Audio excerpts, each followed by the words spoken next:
Apple is challenging the FBI on releasing information. The United Kingdom may leave the European Union, and you might want to think twice before stepping into an Uber driver's car. I'm Anthony Anderson. And I'm Aspen Green. These are tonight's lead stories.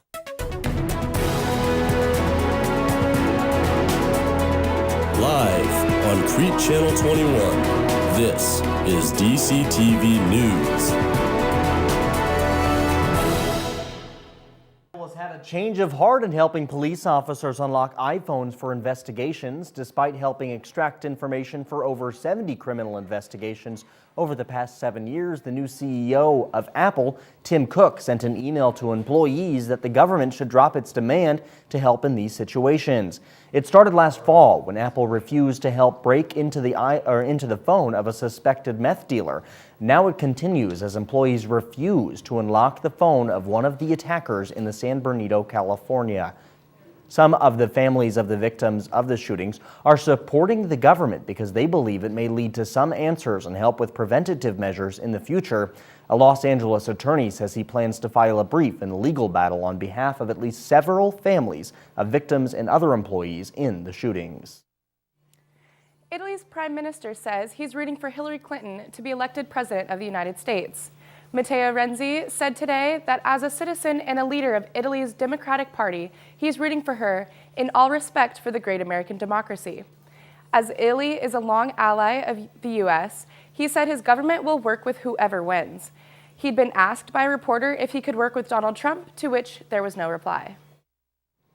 Have you ever called Uber after a night on the town? Well, you might want to reconsider for next time. An Uber driver in Michigan allegedly killed 6 people and hurt 2 others shortly after his passenger escaped the car. Matt Mellon, the passenger, said that Jason Dalton received a phone call while he was driving Mellon as an Uber driver. And after he got off the phone, Dalton started driving crazy, to which point Mellon fled the vehicle at a stoplight. The Uber company is working with the law enforcement to help with the investigation and fill the gaps of what might have happened between picking up Mellon and the shootings. Dalton has been charged with 6 counts of murder and 2 counts of attempted murder. A 16-member team from the U.S. Center for Disease Control and Prevention is going to Brazil to examine the Zika virus. The case control study is aimed at determining whether the virus really does cause babies to be born with a devastating birth defect, as Brazilian researchers strongly suspect. The CDC team is working with dozens of members of Brazil's health ministry, and starting tomorrow, the team will try to track down babies with the defect. The British Prime Minister David Cameron will go before the House of Commons today to make his case for keeping Britain in the European Union. When Cameron was elected into office, one of his main campaign goals was to readdress the United Kingdom's participation in the European Union. This launched a summit where Cameron looked at various ways the EU could reform itself to better suit Britain, which concluded this weekend. From it, Cameron decided on a referendum where the people will vote to stay or leave the Union. That'll take place this June. Well, Ryan, the weather looks like it's getting a little dreary again. What is to come? Be about the same kind of weather we've been having, maybe a little bit more precipitation for us, so maybe want to stay in a little bit, put a slight jacket on, but not too bad. All right. I'll have that and the rest of the DCTV weather forecast when we continue. Well, we had a fairly overcast day, not too much of the sun we saw, but it's still a fairly nice day. We're in the 50s, and this is what the America looks like, and this is back to what the temperature was today. It was pretty cloudy, like I said, not too much, but we were still in the high 40s, not too much going on. This is kind of what the week's going to look like. Overcast, not too much of wind either. Now let's go back to what the current map looks like. We got some clouds and some precipitation that's probably going to come in maybe a little bit tomorrow, maybe towards the end of the week, probably end of the weekend. So we got the clouds and stationary front coming forward. And that's what we got looking forward for right now. Heading into tomorrow, like we said, we got a bunch of snow over in the Rocky Mountains, some rain down south. But a lot of this, it's not going to be snow. It's probably going to be a little bit of rain early tomorrow morning, maybe some snow late at night on Sunday. But let's look at what the forecast is going to be at for this week. Like I said, a little bit of rain probably in the morning of Tuesday, probably around 47. And then the rest of the week, pretty warm, low 40s and then high 50s on Friday.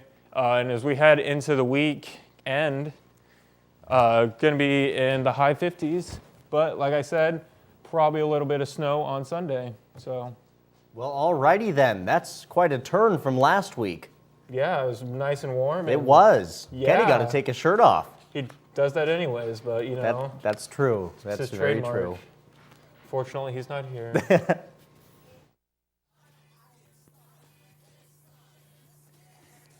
The Agriculture Department is offering $100,000 in grants to help Nebraska farmers create a habitat for monarch butterflies. State wildlife biologist Rich Nelson says the monarch butterfly population has significantly declined in Nebraska over the past 20 years. This is an issue because butterflies, like honeybees, play an important role in nature of helping pollinate plants. In addition to the grants, experts will advise farmers on planting milkweed and nectar-rich plants in buffer areas between fields or around wetlands and in pastures. Nebraska farmers and ranchers have until March 18th to apply for funding. A man was killed by a train Saturday in eastern Nebraska. Zane Smith of Texas died when he stepped onto the tracks at a crossing as the train approached. Smith was pronounced dead at the scene and an autopsy has been scheduled. More than 2,000 people raced to the top of Omaha's tallest building Saturday, but one of the slower racers earned one of the loudest ovations. 60-year-old Ann Hegstrom heard cheers when she crossed the finish line on crutches Saturday. Hegstrom said she didn't want to miss her fourth race up the First National Bank Tower, even after breaking her femur around Thanksgiving.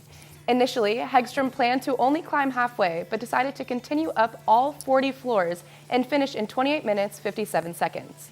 The fastest time was 4 minutes and 32 seconds. Nebraska could have a tougher time passing new restrictions on farming and ranching under a proposed constitutional amendment. The proposed ballot measure, coined the Right to Farm Amendment, would guarantee the right to engage in farming and ranching practices and prevent the legislature from passing new regulations without a compelling state interest. If approved by voters, Nebraska could become the third state to adopt a Right to Farm constitutional amendment. The DeSoto National Wildlife Refuge will open to the public for archery turkey hunting later this year. Permits will include a map showing the areas where archers can hunt. All hunters must be properly licensed, follow state and federal regulations, and carry the permit while hunting. The refuge will allow turkey hunting April 18th through May 22nd. Permits can be obtained for free at the DeSoto Visitor Center, which is open daily from 8:30 a.m. to 4:30 p.m. So Clayton, a lot's been happening in Doane sports this week. Well, first we got the track teams both winning the GPAC tourneys, but some bigger news too, coming up. Yeah, absolutely. We got some stories and some breaking news on the sports section. I'm really excited about it. We'll be right back when Doane Weekly returns. 5 Doane wrestlers are going to nationals in Topeka, Kansas in March. Seniors Cody Linton, Kevin Corbett, John Hedge, and sophomores Chandler Knight and Martin Phillips will attend the event. Corbett and Linton won their weight classes in the qualifying event Saturday. Phillips and Hedge were runner-ups in their classes, which placed them in the top of 3, giving them an automatic postseason berth. Doane Wrestling is in its 3rd season, went 12-6 this season, winning their first 11 team scored matches before dropping a 5-match losing streak. Head coach Jim Weeks will no longer be coaching the men's basketball team, with the Tigers men dropping their season closer Saturday against Northwestern College 96-83. Weeks was removed from his position. This is the 3rd season in a row Doane men's basketball team has had more losses than wins. In the game, Doane made a 7-point lead early, led by senior Deontay Holt, who would score a game-high 31 points. Even with these efforts, Doane ended the game with a loss and ended their third straight losing season. The women's basketball team lost their season closer as well, ending the season 89-80. Had the team won, the team could have had a playoff berth, ending their season right at 500, 15 wins, 15 losses. The team has ended a 3-season losing streak with an even record. The team has not had a winning record since 2012. The Doane track and field teams took home another GPAC championship. This is the 20th title they've had in the last 21 on the women's side. The men have won 9 of the last 10. Many Doane students took honors, including Marissa DeWispelaire, breaking a 15-year-old record running at a time of 5 minutes, 53 seconds, and 14 milliseconds. Haley Nast won the high jump and with her season best. Tameka Wallace won the triple jump. That's just to name a few. In total, 25 men took home all GPAC honors, placing in their top 8 of their events. The women won 24 of 39 Greater Plains Athletic Conference honors. Lastly, in Doane baseball, strong pitching performances took home 2 games against Graceland. Next, the Tigers took a win over William Penn. The team improves to 6 wins, 2 losses on the season. Their next games are against Kansas Wesleyan and Salina, Kansas, February 27th and 28th. The Hot Tigers will look to take wins in their home openers against Grace and Peru Universities March 1st and 2nd. And that does it for sports. Anna, what do we got in entertainment going on right now? Madonna just wants her son back. Tina Fey almost shot a hot dog stand, and The Walking Dead is back and crazy. I'll have these stories and more when DCTV returns.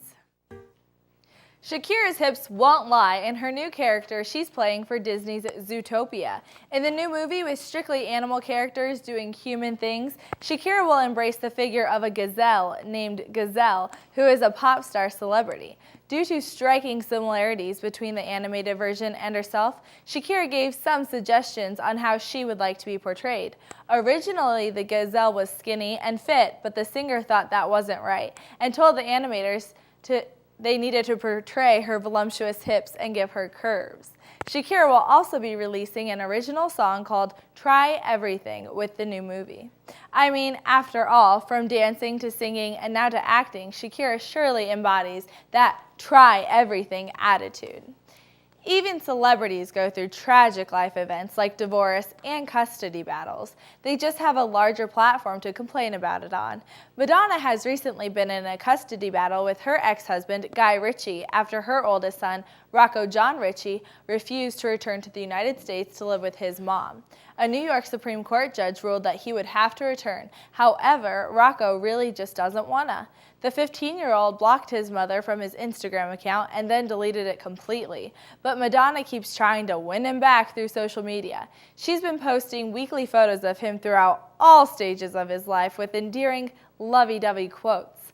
I mean, I thought I was embarrassed to go to the grocery store with my mom. Can you imagine being constantly drudged into social media for millions to see? Yikes. Might want to rethink your strategy, Madge. Tina Fey is stepping out of her usual comedic role for a more serious film. In Whiskey Tango Foxtrot, the comedian turned actress will characterize a United States woman journalist who covered the war on terrorism. But being Tina Fey, a little humor was common on the set, like the one time she almost shot the hot dog cart lady with an AK-47. It was Faye's first time ever shooting that type of gun, and she was learning safety from her instructor, and ironically, the first shot she almost took would have been directly aimed at the Kraft Food hot dog worker. She jokes about it now, but she says she's learned a lot from this project, and she can't imagine actually being part of the war. Whiskey Tango Foxtrot hits theaters March 4th. In case you didn't know, The Walking Dead is back in action with 2 incredibly shocking twists right from the get-go. While the main plot line runs along the idea of death, the writers have had to get creative to keep the storyline going, like using the opposite of death, love. I mean, it's a long-known fact that certain characters have been getting it on, but spoiler alert, one that no one saw coming happened in the first episode. That's right, I'm talking about Michonne and Rick. Like, what?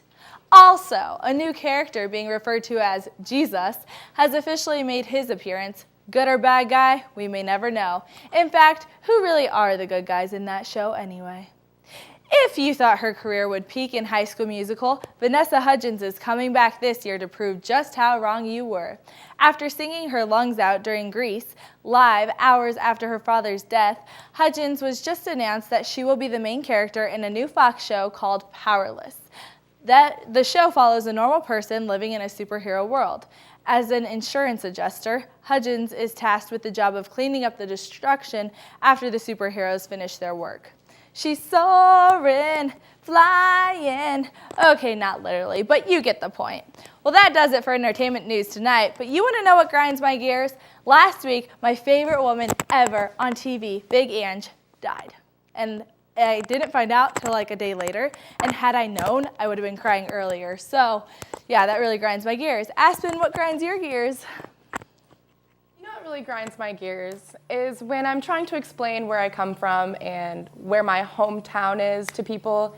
And I tell them I lived in Colorado for 17 years of my life, and I only lived in Nebraska for the past 3 years. Yet they argue with me, telling me that I'm not a Coloradan. Well, the past 17 years of my life beg to differ, and that's what grinds my gears. No, I'll tell you what, Aspen, my mom was born in Colorado. She hasn't lived there in 19 years, but she's a Coloradan. And here's what grinds my gears, ladies and gentlemen. Oh, I forgot it. 1 second, let's think. This happens to me sometimes. I don't have anything that grinds my gears, I guess, because I don't remember what it was. Uber. Uber? Oh, we're going to talk about Uber. That's right. So people that go and use Uber, it's wrong, because clearly there's danger with it. It's like taking a risk every time you get in the car. You don't know what type of person this is. You have no idea what type of person this is. Don't get in the car. Don't talk to strangers. That's what Mom and Dad said. All right, that's it for DCTV. I'm Aspen Green. And I'm Anthony Anderson. Have a great week. Take care.